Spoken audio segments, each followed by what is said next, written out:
coba dengerin dulu itu ya. Itu postingan atau artikel dari Muslim juga tuh. Menurut saya sih ini Muslim yang cerdas ya, ya pengetahuannya mengenai iman Kristen juga luas sih. Ya saya harap sampean juga seperti Muslim ini gitu loh.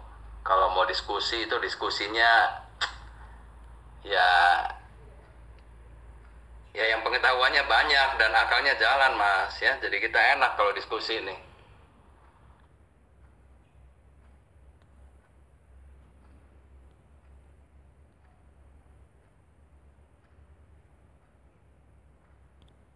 Mas baru ketemu lagi ya. Yesus sendiri gak pernah mengakui dirinya sebagai Tuhan. Kan sudah sering kali dijelaskan mas bahwa Yesus itu dari sebelum nuzulnya dia itu ada di dalam kekekalan sebelum segala sesuatu ada. Siapa sih yang sudah ada sebelum segala ciptaan ada? Siapa coba? Yang ada di dalam kekekalan tahu gak? Kekekalan tahu nggak?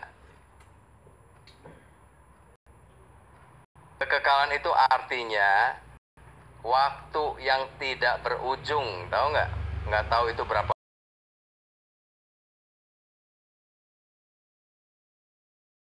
miliar tahun. Nah, Yesus itu sebelum segala ciptaan ada, dia sudah ada. Kan saya sering jelasin kan, pada mulanya adalah Sang Firman, ya kan? Pada mulanya itu menunjuk kepada segala ciptaan belum diadakan gitu loh. Nah, itulah eksistensi atau keberadaannya Yesus. Jadi Yesus itu sebelum nuzul ke bumi, dia adalah Sang Kekal itu sendiri. Sang Firman itu nanti merujuknya kepada Pencipta. Nah, kalau sudah Sang Kekal dan Pencipta, berarti Yesus itu siapa? Mau dijelasin lagi? Siapa Yesus kalau sudah disebut sebagai Sang Kekal itu siapa kalau begitu? Perlu dibantu ya jawabannya ya. Itulah Tuhan, ngerti? Nah, kalau waktu Yesus sudah nuzulnya, dia kan menjadi manusia. Lah, kalau manusia, mas, yang seringkali ngaku-ngaku nih, aku ini Tuhan loh, aku ini Tuhan. Sembahlah aku. Nah, kalau ada manusia yang mengatakan hal seperti itu berarti dia bukan Tuhan. Itulah setan gitu loh, kan saya udah pernah ngomong, ya kan? Jadi bagaimana membuktikannya bahwa Yesus itu Tuhan? Ya kita perhatikan aja dari ujarannya atau ucapannya. Waktu Yesus mengatakan, akulah sang jalan, sang kebenaran dan sang hidup. Tidak ada seorang pun yang sampai kepada Bapa atau Allah tanpa melalui aku. Ngerti?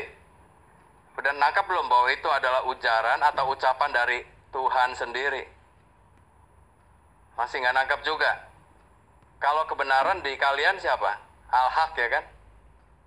Siapa yang berani menggelari dirinya dengan Al-Haq kalau dia bukan Tuhan? Sang hidup siapa? Al-Hayat. Tuhan kan? Ya udah cukup gitu loh. Kamu perhatikan aja apa yang diucapkan oleh Yesus. Akulah jalan dan kebenaran dan hidup. Itu betul-betul Al-Haq dan Al-Hayat. Tidak ada seorang pun yang sampai kepada Bapa atau kepada Allah tanpa melalui aku. Ya, jadi tidak ada jalan lain untuk sampai kepada Allah tanpa melalui Yesus. Kalian jalannya apa buat ke surga ya? Amalan itu tidak ada gunanya. Ada sih gunanya, tapi itu tidak cukup untuk membawa kalian ke surga, gitu loh. Kalau amalan paling membuat kalian itu menjadi orang yang baik, ya. Sholat segala macam itu juga perlu, tapi itu tidak cukup untuk membawa kalian tuh ke surga, itu tidak ada. Apalagi kalian itu juga beribadahnya ya. Saya udah pernah jelasin belum ya? Bahwa Allah SWT-nya di dalam Muslim itu berbeda dengan Allah di zaman Musa, Mas. Berbeda ya, garis bawahi Mas, berbeda. Itu yang kalian harus pikirkan baik-baik. Buat apa kalian capek-capek sholat kalau ternyata Allah SWT-nya itu bukan Allah di zaman Musa, bukan Allahnya Ibrahim. Kalau di dalam zaman Musa ya, saya kasih tahu ya, itu Allahnya YHWH. Kalian pernah dengar juga kan? Atau Yahweh atau Elohim. Orang Yahudi menyebutnya Hashem atau Adonai. Kalian siapa? Allah SWT ya kan? Kiblatnya kemana? Ka'bah. Di Ka'bah ada apa sih? Ya sebenarnya nggak ada apa-apa gitu loh. Makanya ini saya pernah bicarakan dengan sampean juga ya. Kiblat itu menentukan Allahnya itu seperti apa. Kalian berbondong-bondongnya ke Ka'bah. Di Ka'bah itu ada apa? Ingat gak yang waktu sampean ngotot itu Ka'bahnya itu di dalam zaman Daud tuh. Lembah Baka itu Makkah katanya.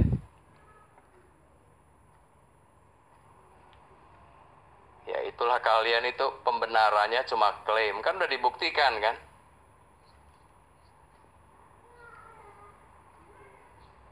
Berziarahnya itu ke Gunung Sion ya. Gunung Sion itu adanya di Israel, bukan di Arab.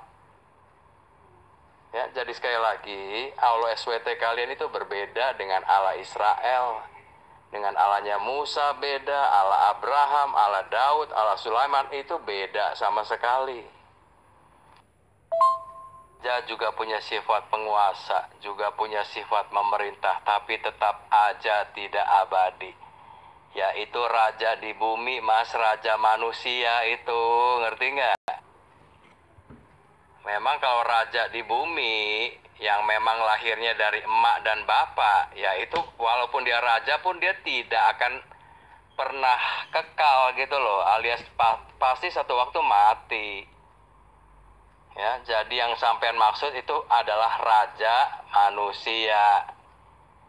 Ya, misalnya Raja Majapahit, ya udah di zaman Majapahit doang, sekarang ya udah nggak ada lagi ceritanya, udah mati semua rajanya. Tapi Yesus itu karena dari awalnya adalah sang kekal sendiri.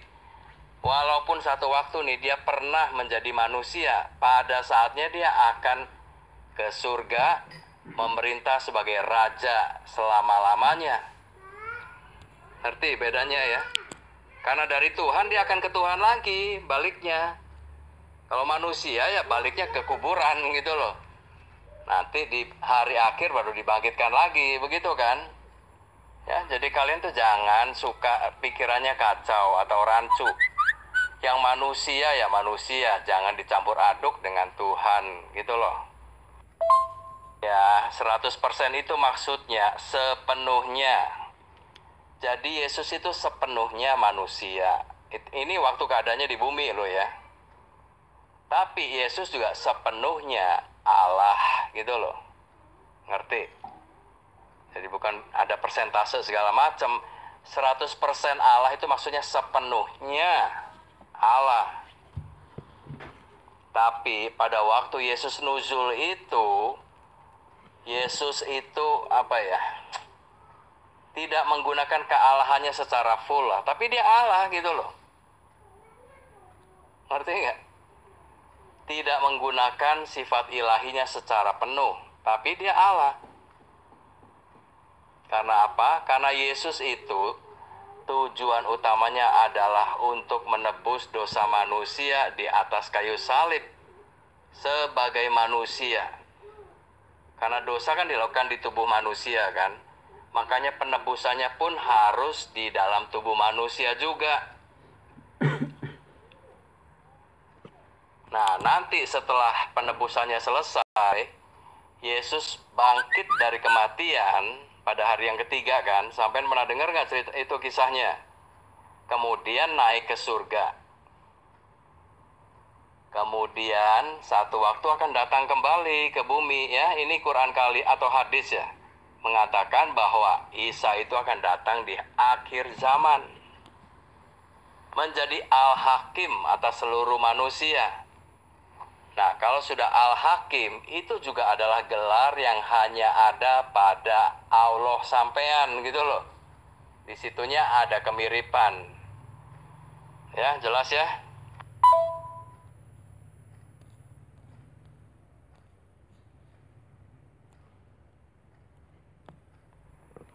Postingan-postingan Muslim cerdas gimana sih?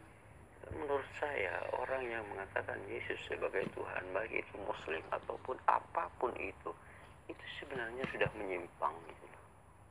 Itu bukan cerdas, tapi sesat gitu loh. Masa orang sesat dibilang cerdas? Siapapun 100% manusia dan 100% Tuhan, itu jelas orang itu sesat. Kebenaran itu yang benar-benar, kalau benar itu benar, kalau salah itu salah. Itu kebenaran namanya. Bukan samar-samar, kadang-kadang Tuhan, kadang-kadang bukan gitu loh. Itu namanya kan samar-samar. Tuhan kok kayak main petak umpet itu gimana? Kok ini ya, apa? Kok nggak kuasa banget gitu, nggak kuasa mengampuni gitu. Kalau Yesus itu kuasa mengampuni, nggak perlu main jembak-jembaan begitu gitu. Begini Mas ya, Anda mengatakan sebelum nuzul itu berada dalam kekekalan. Nah ini sebenarnya Anda sangat menghina Tuhan sekali gitu loh. Kenapa? Anda mengatakan sebelum nuzul berada dalam kekekalan, tapi setelah nuzul menjadi tidak kekal gitu loh. Setelah menjadi Yesus menjadi tidak kekal, ini kan sebuah perubahan Mas. Nah perubahan itu tidak pantas menyandang kepada Tuhan, disandangkan kepada Tuhan, karena perubahan itu adalah ketidakabadian gitu loh Mas. Segala sesuatu yang tidak abadi itu tidak pantas Mas disebut sebagai Tuhan. Dan Yesus itu ternyata tidak abadi, berubah gitu loh. Perubahan itu bentuk sebuah bentuk dari ketidakabadian gitu loh. Dan juga Anda mengatakan kalau mengaku Tuhan itu setan Mas, Anda bilang gitu. Padahal dalam perjanjian lama semua Tuhan, Tuhannya Abraham, Tuhannya Musa, dan Tuhan segala yang ada dalam perjanjian lama itu semua mengaku Tuhan. Akulah Allah, akulah Tuhan, akulah gitu loh. Di situ mengaku dirinya sebagai Tuhan gitu loh. Kalau memang Anda mengatakan kalau yang mengaku Tuhan itu adalah setan, berarti yang ada dalam perjanjian lama itu setan gitu Mas ya. Secara tidak langsung Anda akan mengatakan demikian. Karena apa? Karena Anda mengasumsikan Yesus sebagai Tuhan yang tidak mengaku gitu. Akhirnya yang mengaku Tuhan dianggap setan gitu loh. Secara tidak langsung dalam PL pun Anda anggap setan gitu loh Mas ya. Itulah kesesatan Anda, karena Anda mengikuti asumsi aja gitu. Bukan Tuhan, tidak mengaku Tuhan, tapi dituhankan kan begitu. Dan Anda sempat mengatakan kebenaran dan hidup itu Yesus kan begitu.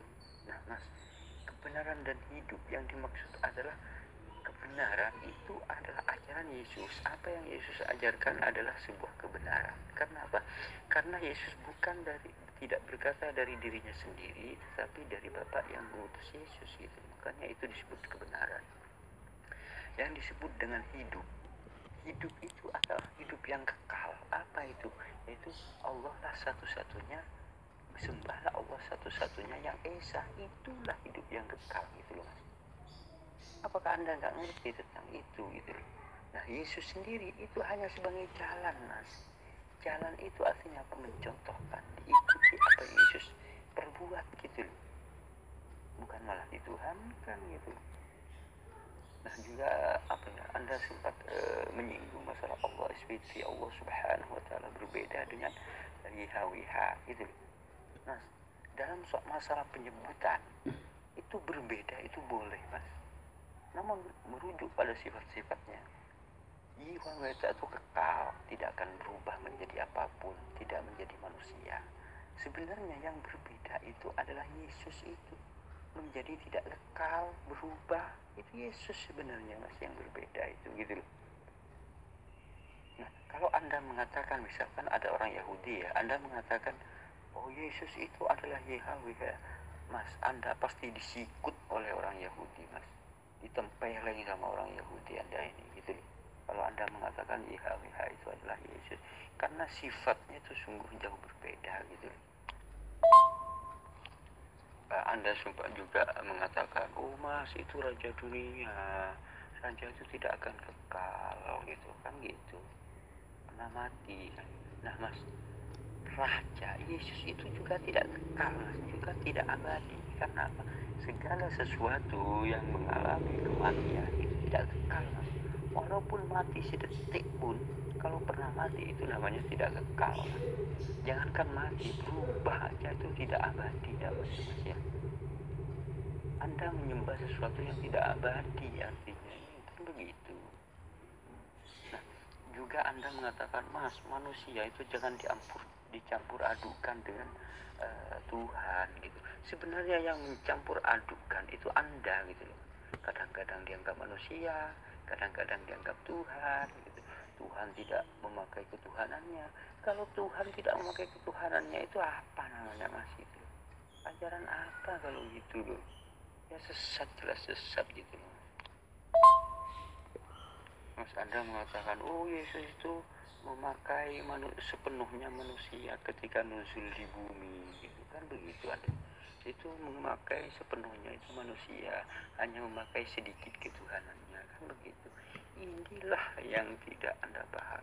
Tuhan itu tidak kadang-kadang begitu Mas. Tuhan itu apa ya? Itu Tuhan 100% gitu, tidak apa ya? Wah, memakai tiba-tiba memakai kemanusiaannya, enggak begitu Mas. Coba Anda baca dalam perjanjian lama, semua itu kekal gitu Mas. Enggak kadang-kadang. Tuhan itu tidak akan pernah jadi apapun dan tidak ada yang sama di dunia ini gitu loh Mas. Dan tidak akan pernah ada yang sama gitu loh. Itu namanya mutlak kebenaran gitu loh Mas. Bukan kadang-kadang seperti Yesus gitu loh. Yesus Rasul tidak memakai sifat ketuhanannya. Ini kan kadang-kadang ini Mas. Ya, seperti itu kan gambaran dari sebuah ketidakabadian. Setiap yang tidak abadi itu tidak pantas disebut sebagai Tuhan gitu. Dan juga Anda mengatakan Yesus Rasul untuk menebus dosa gitu Mas. Begini ya, dosa itu bukan untuk ditebus Mas. Dosa itu diampuni oleh Tuhan gitu. Jika Anda mengatakan Yesus menebus datang ke dunia mati, itu namanya tidak maha pengampun gitu. Artinya bukan Tuhan yang tidak maha pengampun gitu loh. Tuhan kok menebus gitu loh. Karena dalam keyakinan Kristen itu Tuhan dosa ini kan disandera oleh iblis, sehingga Tuhan datang untuk menebus pada iblis kan begitu intinya.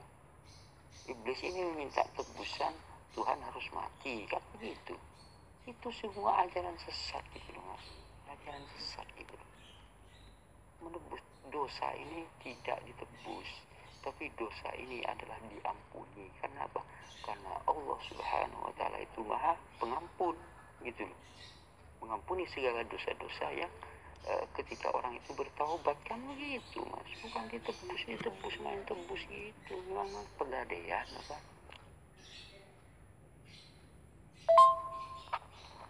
Begini Mas ya. Sebenarnya dalil-dalil yang menyatakan dengan Allah itu berbeda itu banyak sekali dalam Bible gitu. Namun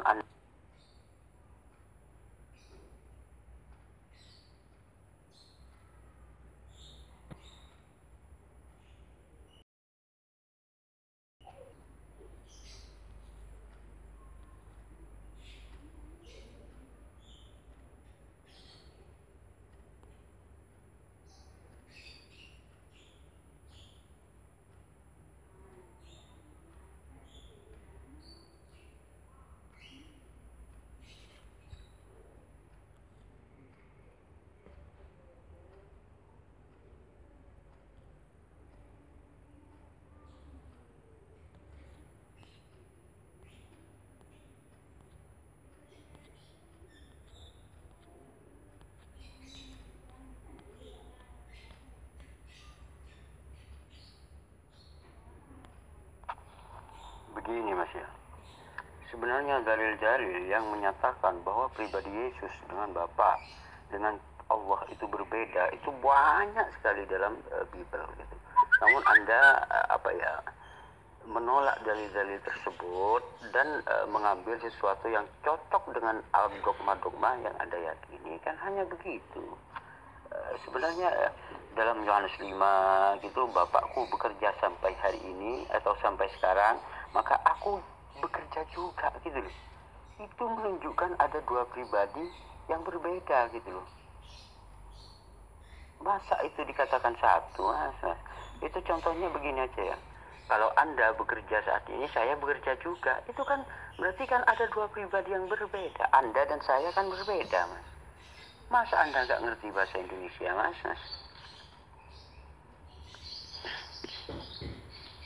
Ada juga masih dalam Yohanes juga, Yohanes 5 juga itu ya, yang mengatakan Bapak hidup dalam dirinya sendiri, gitu loh. Bapak itu hidup dalam dirinya sendiri. Juga Yesus itu apa? Ya Yesus hidup dalam dirinya sendiri, gitu loh. Itu menunjukkan bahwa Yesus itu bukan Bapa, Bapa itu bukan Yesus, bukan benar-benar satu. Artinya Bapa dan Yesus itu satu, hanya kiasan. Satu di situ bermakna adalah apa yang Yesus ajarkan itu dari Bapa gitu. Itu disebut satu gitu. Karena apa? Karena Anda dan istrimu juga bisa dikatakan satu gitu. Anda dan istrimu adalah satu gitu. Memangnya satu pribadi ya bukan, itu cuma sekedar kiasan aja gitu loh Mas. Karena apa? Jika Anda membaca ucapan Yesus, maka tidak boleh membuang yang lain gitu loh Mas. Semua itu harus Anda ikutkan dimanapun Yesus berada gitu. Maka jika Anda begitu, tidak mungkin akan mengatakan Yesus itu sebagai Tuhan gitu. Itu yang perlu Anda ketahui gitu loh. Sedangkan itu ajaran Yesus itu sebenarnya bukan dari dirinya sendiri Mas, tapi dari Bapa, tapi dari Tuhan gitu loh, yang telah mengutus Yesus gitu. Artinya Yesus bukan Tuhan gitu. Maka dari situ Bapa dan Yesus itu adalah dua pribadi yang berbeda. Kenapa? Karena mereka mengenal Yesus dan tidak mengenal Bapa. Kalau Yesus dikatakan Bapa, itu konyol namanya gitu. Mas, coba gini aja lah ya. Kalau buat Muslim, memang Yesus itu Tuhan itu memang sulit lah diterima ya, saya tahu. Karena Quran kalian yang kamu sudah terima dari bayi nih, itu menyebutkan bahwa Isa itu memang cuma nabi dan rasul, ya kan? Jadi sulit sekali kalau sekarang ada orang Kristen yang mengatakan, Yesus itu bukan cuma nabi dan rasul loh. Tapi Yesus itu Tuhan. Saya dari awal sudah jelaskan Mas, tapi tetap aja sampean balik lagi, Yesus itu bukan Tuhan.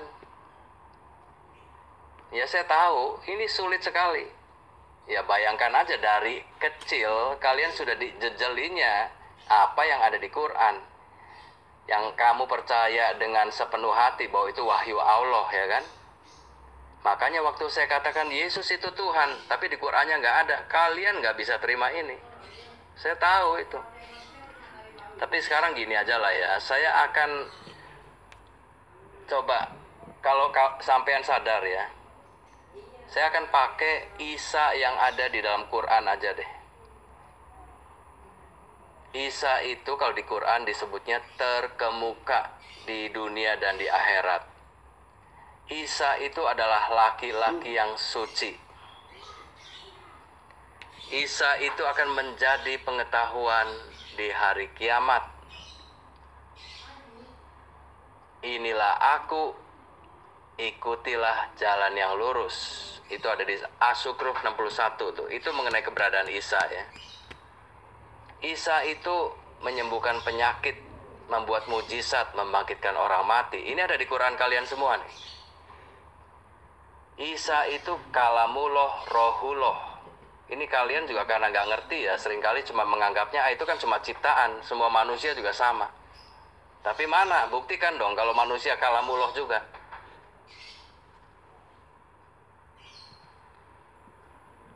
Terus apa lagi? Isa di dalam Quran kalian pun tidak mati, ya kan? Muhammad mati. Muhammad mati nggak? Mati kan? Nah ya, jadi Isa itu, dan satu lagi, Isa itu juga lahir dari perawan, ya kan? Muhammad lahir dari Abdullah dan Aminah, ya kan? Dan dua-duanya mati orang tuanya. Muhammad juga mati. Tapi Isa tidak mati tadi udah ya. Jadi saya mau katakan Mas, di dalam Quran kalian sendiri itu menyebutkan bahwa Isa itu kedudukannya jauh lebih tinggi ya dibandingkan Muhammad. Dengar ya. Isa itu mempunyai kedudukan yang jauh lebih tinggi dari Muhammad. Tapi kenapa kalian itu selalu bersolawatnya kepada Muhammad? Memuji-mujinya Muhammad. Jangan ngeles lagi bahwa kalian pun bersolawat ke nabi-nabi yang lain. Ya mungkin ada ya, tapi perbandingannya sangat jauh. Yang terbesar adalah kepada Muhammad. Contohnya apa? Muhammad itu kalau misalnya ini namanya dianggap dihina, wah itu seluruh muslim ngamuk. Tapi kalau nama Isa itu dihina, kalian tidak ada yang ngamuk. Benar nggak sih? Ya itulah karena kalian tidak sadar bahwa Isa itu memiliki kedudukan yang jauh lebih tinggi dibandingkan Muhammad. Ini secara Quran dulu ya. Ya seharusnya ya karena kedudukan Isa itu lebih tinggi nih, yang masuk akalnya kalian itu kalau mau bersolawat ya bersolawatlah ke Isa ya. Apalagi Isa kan tidak mati gitu loh. Muhammad mati, kalian bersolawat kepada orang mati. Kalian menjunjung tinggi Muhammad, bahkan menggelarinya apa itu? Baginda ya kan, junjungan. Nah itu ya saya pakai lagi istilah Quran kalian ya, itu namanya sudah apa ya, kelebihan tuh apa ya, kayak sudah bablas gitu loh.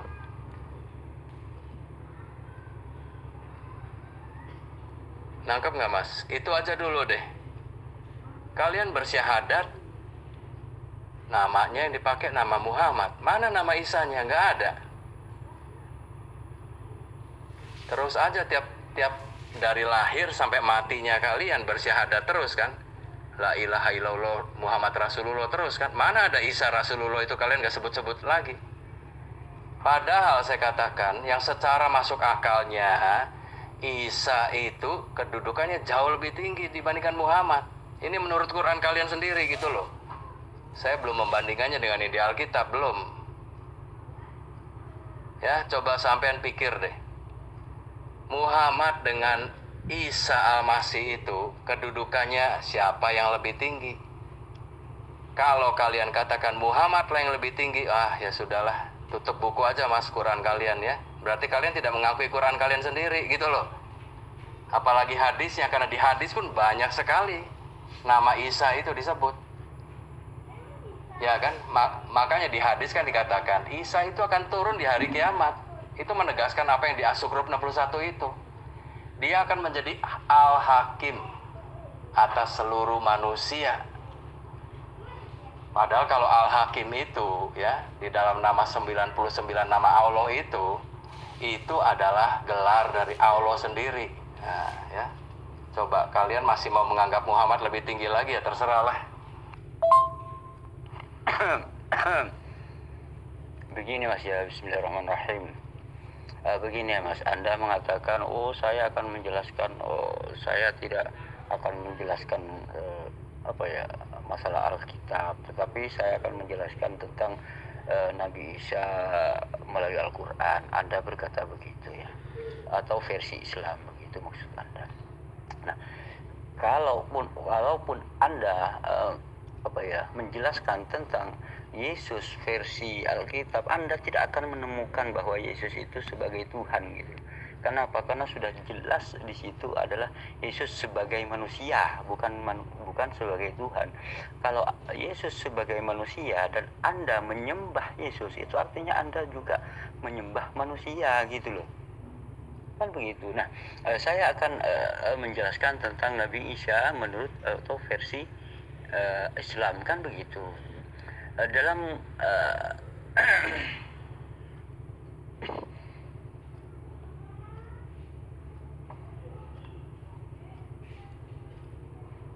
begini, Anda mengatakan, oh kalau dari di Islam itu sejak kecil dijejeli tentang Nabi Isa itu sebagai nabi gitu. Nah, Mas, memang dalam versi Al-Qur'an itu adalah Nabi Isa itu memang sebagai nabi gitu loh, bukan sebagai Tuhan gitu loh, Mas. Sebagai nabi, sebagai manusia biasa gitu loh, Mas. Bukan sebagai Tuhan. Nggak ada Anda menemukan di dalam Islam itu bahwa Nabi Isa itu dianggap sebagai Tuhan, walaupun di dalam Al-Quran, di dalam hadis apapun segala macam tidak akan pernah menemukan bahwa Nabi Isa itu sebagai Tuhan gitu. Karena di dalam Al-Quran itu sendiri dijelaskan manusia, penciptaan Nabi Isa itu seperti Adam gitu. Kalau Adam diciptakan tanpa bapak dan ibu, Nabi Isa ini diciptakan tanpa bapak gitu loh.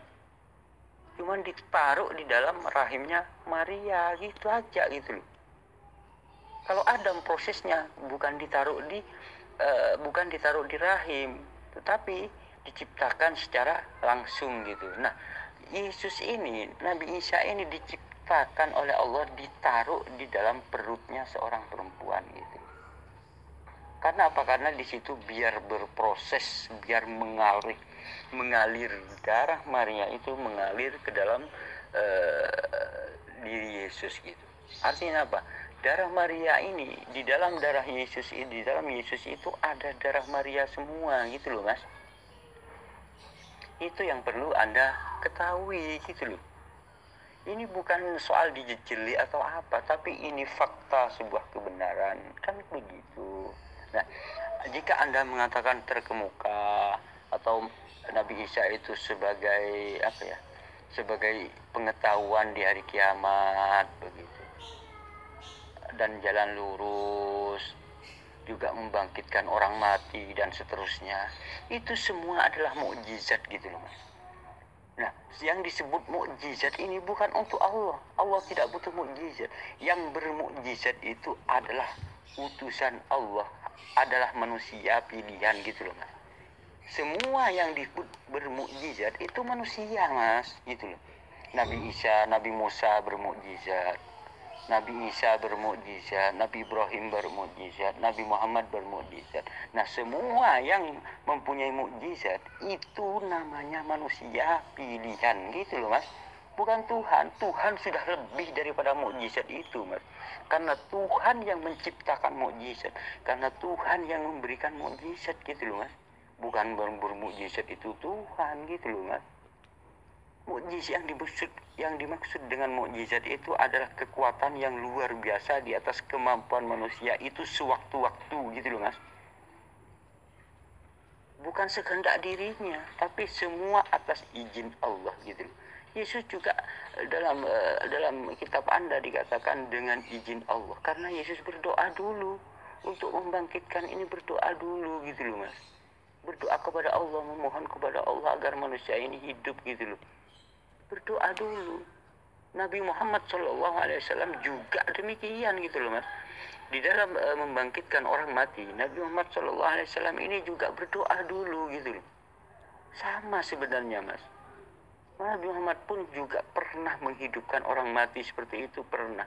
Cuman apa? Dalam Islam hal-hal seperti itu ini nggak jadi persoalan gitu loh, Mas. Karena apa? Karena itu tidak dirasakan saat ini gitu loh. Nggak menjadi soal itu, mau memecahkan gunung apa segala macam, itu sudah zaman dulu gitu. Itu terjadi di zaman dulu. Zaman sekarang ini cuma tinggal cerita aja, nggak ada pengaruhnya gitu loh, Mas. Yang ada pengaruhnya sampai sekarang adalah ajarannya gitu loh, Mas. Bukan masalah mukjizatnya itu. Mukjizatnya itu memang disesuaikan dengan kaum yang dihadapi. Itu gitu loh Mas, maksudnya gitu. Nah, Anda mengatakan Nabi Isa terkemuka, ya terkemuka dalam bahasa Arabnya itu dikatakan menggunakan kalimat wajihan. Wajihan ini terkemuka gitu loh Mas. Nah, kalimat yang sama dalam versi bahasa Arabnya wajihan ini juga dipakai kepada Nabi Musa. Nabi Musa juga wajihan juga gitu loh Mas. Yesus menggunakan kalimat yang sama, Nabi Isa menggunakan kalimat sama, yaitu wajihan kepada Nabi Isa, sehingga dikatakan Nabi Isa ini terkemuka. Dan kalimat yang sama pula itu kepada Nabi Musa, menggunakan kalimat wajihan. Sisi Allah gitu loh. Semua itu terkemuka di sisi Allah gitu loh Mas. Itu bukan berarti Tuhan Anda salah Mas gitu loh. Anda ini salah Mas. Anda juga mengatakan dalam Islam Nabi Isa itu kan tidak mati, itu pasti Tuhan. Nah, jika Anda percaya Nabi Isa alaihissalam itu tidak mati, Yesus itu tidak mati, maka iman Anda gagal semua Mas. Percuma iman Anda gitu loh. Kalau mengatakan Yesus itu tidak mati, gagal gitu loh. Jadi apa tuh iman Anda itu sebenarnya apa ya? Makanya mati-matian Anda mempertahankan kematian Yesus. Karena apa? Karena iman Anda akan hancur gitu, total gitu. Nggak ada artinya gitu loh Mas. Padahal jelas, maka dalam Al-Quran diperingat Nabi Isa ini diselamatkan. Nabi Isa ini diselamatkan gitu loh oleh Allah Subhanahu wa Ta'ala, dan kelak akan diturunkan lagi dan akan mati gitu loh Mas nanti. Maka di Nabi Isa ini dikatakan para nabi atau manusia yang diberi umur panjang gitu. Manusia yang diberi umur panjang itu bukan hanya Nabi Isa, banyak Mas. Ada, kalau yang saya tahu itu ada 4 gitu. Yang saya tahu, manusia yang hidup sampai sekarang kehidupannya itu misterius, berada di mana tidak ada yang tahu. Itu ada 4 Mas, 4 manusia di dalam Islam itu ada 4 gitu, bukan hanya Nabi Isa gitu loh Mas. Yang hidup sampai sekarang itu ada 4, tapi keberadaannya itu misterius semua gitu loh. Itu yang perlu Anda ketahui gitu loh Mas. Anda mengatakan Nabi Isa itu adalah lebih utama, lebih tinggi kedudukannya dari Nabi Muhammad SAW. Mas, di dalam ajaran Islam, Nabi Muhammad itu disebut Sayyidul Anbiya wal Mursalin, pemimpin para nabi dan para utusan, gitu loh Mas. Kedudukannya ini di antara nabi-nabi terdahulu, ini Nabi Muhammad SAW sebagai utusan terakhir ini adalah disebut Sayyidul Anbiya wal Mursalin Mas, yaitu pemimpin para nabi dan pemimpin para utusan. Nabi Muhammad ini pemimpin para nabi, pemimpin para utusan gitu loh Mas. Anda jangan salah, Isa gini-gini di atas Nabi Muhammad. Anda salah Mas, Anda nggak tahu gitu loh. Nabi Muhammad disebut Sayyidul Anbiya wal Mursalin itu karena Nabi Muhammad SAW adalah pemimpin para nabi dan para utusan. Nah, ketika Nabi Muhammad memuja Nabi Musa, ketika Nabi Muhammad memuja Nabi Isa, wajarlah, itulah sifat kerendahan hati Nabi Muhammad. Walaupun Allah Subhanahu wa Ta'ala memberikan gelar sebagai pemimpin para utusan, penghulu para nabi, Nabi Muhammad tidak sombong Mas. Selalu, walaupun para nabi ini selalu disanjung oleh Nabi Muhammad SAW gitu. Selalu diangkat, Nabi Muhammad selalu merendah. Itu adalah akhlak Nabi Muhammad SAW, selalu merendahkan diri di hadapan orang lain. Kenapa? Karena Nabi Muhammad SAW diutus ini diutamima makarimal akhlak gitu, untuk memperbaiki akhlak-akhlak yang bejat dan yang berkeyakinan pagan-pagan itu. Makanya dirombak oleh Nabi Muhammad SAW gitu. Sehingga kepemimpinan Nabi Muhammad SAW itu adalah menjadi urutan nomor 1 di dunia ini. Bahkan orang-orang kafir pun itu melihat kepemimpinan Nabi Muhammad SAW, pengaruh orang yang berpengaruh di dunia ini, mengurutkan Nabi Muhammad SAW itu sebagai orang yang nomor 1 gitu loh Mas. Itu perlu Anda pelajari juga gitu loh. Jangan asumsi dogma demi dogma Anda menuduh sesuatu hal-hal yang tidak Anda ketahui gitu loh Mas. Itulah kesalahan Anda gitu loh. Dan jika Anda mengatakan, oh Nabi Isa itu kan jalan lurus begitu ya. Nah Mas, saya sudah jelaskan bolak-balik, Nabi Isa itu hanya jalan. Jalan itu artinya diikuti gitu loh Mas. Dan Anda jangan lupa bahwa Nabi Isa itu dikategorikan adalah utusan terdahulu. Kalau utusan terdahulu itu bukan untuk sekarang gitu loh Mas. Untuk sekarang ini sudah ada khotamun nabiyin, yaitu Nabi Muhammad, yaitu nabi-nabi terakhir ini adalah Nabi Muhammad. Utusan terakhir adalah utusan yang terakhir ini adalah Nabi Muhammad gitu loh Mas. Maka kita hidup di era sekarang itu harus mengikuti Nabi terakhir dan utusan terakhir. Jika Anda mengikuti terdahulu, nabi-nabi terdahulu, Anda salah alamat Mas gitu. Anda ajarannya itu sudah keluar kadaluarsa, tidak layak lagi gitu loh Mas. Maka sekarang ini ada nabi terakhir gitu. Itu pun ajarannya dari Allah yang sama. Karena apa? Karena dalam Islam dianjurkan percaya kepada nabi-nabi terdahulu gitu loh. Itu membuktikan bahwa ajaran Islam ini adalah berkaitan dengan ajaran-ajaran nabi-nabi dan rasul-rasul terdahulu. Kan begitu Mas. Kalau Nabi Muhammad menyanjung Nabi Isa, menyanjung Nabi Musa, itu semua karena kerendahan hati Nabi Muhammad gitu loh. Walaupun Nabi Muhammad mendapat gelar Sayyidul Mursalin, Sayyidul Nabi wal Mursalin, Sayyidul Anbiya wal Mursalin, pemimpinnya para nabi dan para utusan, Nabi Muhammad tetap rendah diri, rendah hati gitu loh Mas. Tetap memuja Nabi Musa, tetap memuja Nabi Ibrahim, tetap memuja Nabi Isa gitu loh. Enggak semena-mena, oh saya pemimpin ini, lainnya di bawah saya, enggak begitu. Tetap Nabi Muhammad mengedepankan akhlak-akhlak beliau gitu loh. Akhlakul karimah gitu loh Mas. Di dalam Al-Qur'an itu juga disebutkan gitu loh Mas. Di dalam berapa ya? Surat Al-Qalam 68 ayat yang keempat itu sudah jelaskan gitu loh Mas. Banyak sekali menjelaskan tentang akhlak beliau gitu, akhlak Nabi Muhammad SAW gitu. Bahkan digambarkan dalam Al-Qur'an itu tentang akhlak Nabi Muhammad itu dengan kalimat di dalam Al-Qur'an itu, wa innaka la'ala khuluqin azim, dan sesungguhnya kamu benar-benar berbudi pekerti yang agung. Pemimpin yang agung, berbudi pekerti yang agung. Itulah Nabi Muhammad, karena selalu merendahkan diri gitu loh. Dan itu terbukti sejak Nabi Muhammad SAW masih kecil, itu sudah mendapatkan beberapa gelar, beberapa julukan dari orang-orang kafir itu gitu loh Mas. Bahwa Nabi itu disebut Al-Amin gitu loh. Itu sejak masih kecil gitu loh Mas. Sejak usia menginjak remaja itu sudah mendapat gelar itu gitu.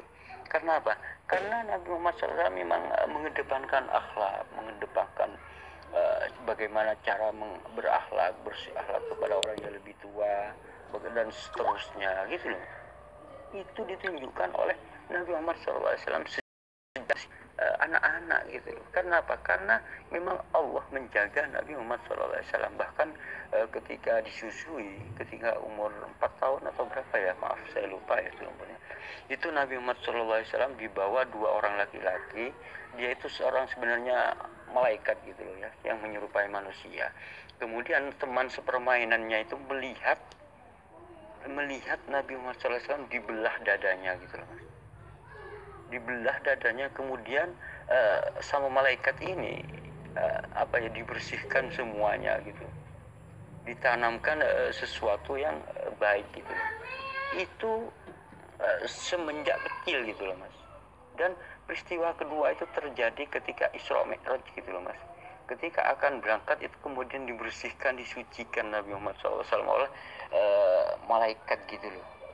Itu semua peristiwa-peristiwa ajaib gitu loh Mas. Sejak itu makanya Nabi Muhammad SAW selalu dijaga oleh Allah Subhanahu wa Ta'ala. Siapapun yang hendak membunuh Nabi Muhammad SAW, dia itu selalu gagal gitu. Karena apa? Karena Allah yang menjaga, gitu. Dijebak dengan dibikinkan sebuah lubang yang dalam gitu. Akhirnya apa? Nabi Muhammad ini lewat itu tidak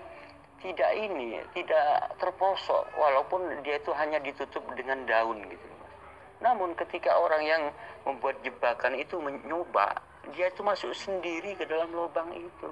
Itu semua adalah peristiwa atau diangkat, dituntun oleh malaikat gitu. Karena Allah menjaga Nabi Muhammad SAW, kan begitu Mas. Itu yang perlu Mas ketahui gitu loh.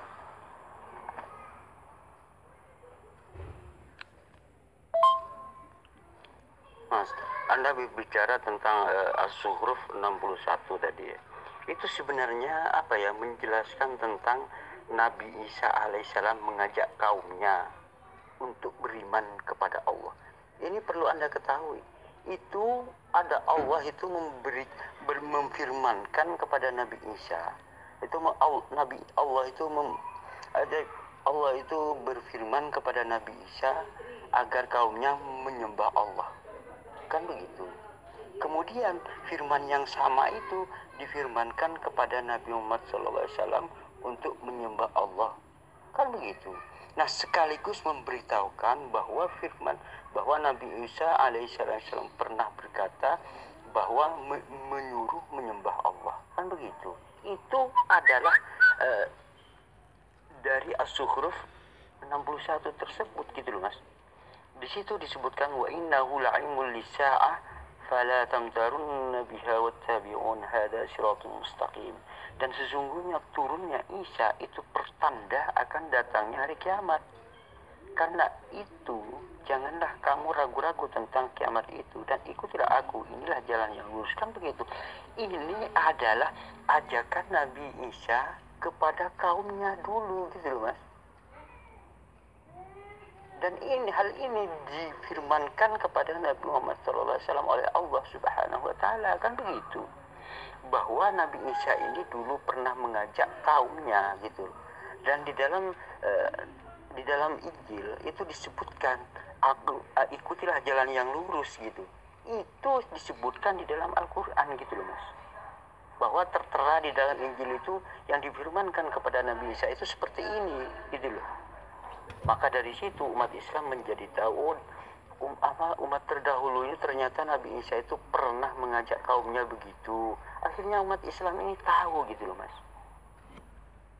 Kan begitu. Nah, wa innahu la'ilmul lisa'ah, yaitu sebagai pengetahuan di hari kiamat. Artinya apa? Sebagai pengetahuan. Bukan berarti Nabi Isa tahu tentang hari kiamat Mas, bukan. Nabi Isa ini diturunkan sebagai pengetahuan. Maksudnya apa? Sebagai pengetahuan di sini kan tanda-tanda Mas. Sebagai pengetahuan ini, kalau Nabi Isa sudah turun, berarti kiamat sudah dekat, gitu loh Mas. Maksudnya sebagai pengetahuan bagi kita, gitu loh Mas. Kalau Nabi Isa ini sudah turun, berarti di situ adalah hari kiamat sudah benar-benar dekat, gitu. Nah, setelah turun ini tugasnya apa? Tugasnya Nabi Isa ini, yaitu dalam Islam diajarkan tentang yaitu mematahkan salib. Apa yang disebut mematahkan salib ini? Yang disebut dengan mematahkan salib adalah mematahkan argumen-argumen orang kafir, orang-orang Kristen ini. Mematahkan argumen-argumen yang mengatakan Nabi Isa ini sebagai Tuhan gitu. Yang mengatakan bahwa Yesus ini sebagai Tuhan, akan dipatahkan argumen itu oleh Yesus itu sendiri gitu. Dalam Matius 7 juga dikatakan seperti itu Mas. Di hari terakhir Yesus akan berterus terang gitu loh Mas. Dan akan mengusir orang yang memanggil Yesus sebagai Tuhan gitu loh. Karena memanggil Yesus sebagai Tuhan adalah sebuah kejahatan. Itu tertera dalam Matius 7 gitu loh Mas.